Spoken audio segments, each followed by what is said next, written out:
It's Weekend Update with Colin Jost and Michael Che.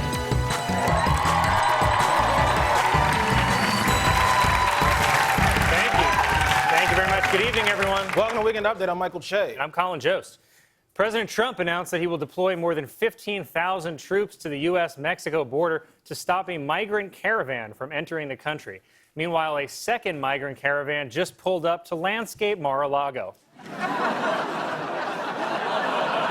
They're calling this mission to the border Operation Faithful Patriot, which sounds like a company that sells reverse mortgages and catheters.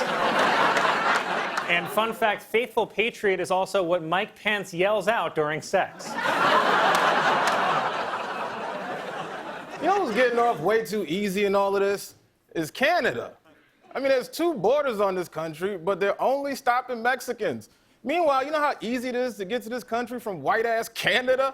I bet Drake just uses a Tim Hortons card.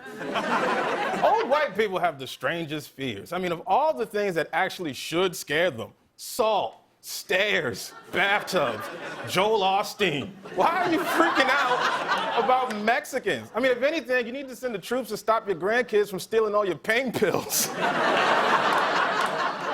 The Trump campaign has launched a new ad with the slogan, "Things are getting better, we can't go back."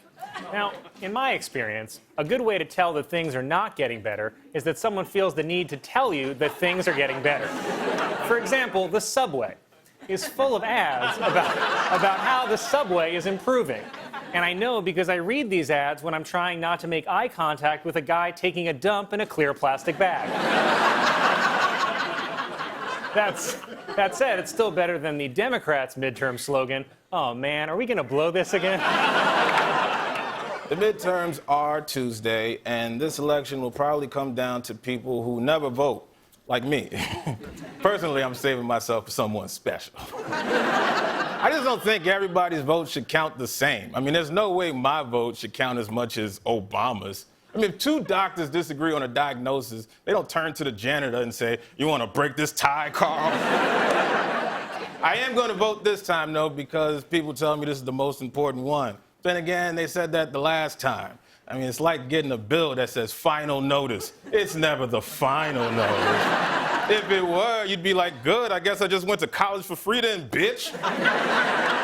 I know a lot of white liberals are probably watching this and blaming me for not voting, but it's not my fault, okay? They're the ones wasting their vote in places like New York. They're not even from here. If you really want to make a difference, why don't you go back to Ohio, Megan, or wherever your parents are paying your rent from and vote there. That's where it counts. You know how those red states stay so red? By sending all their liberal kids to coastal cities to study improv.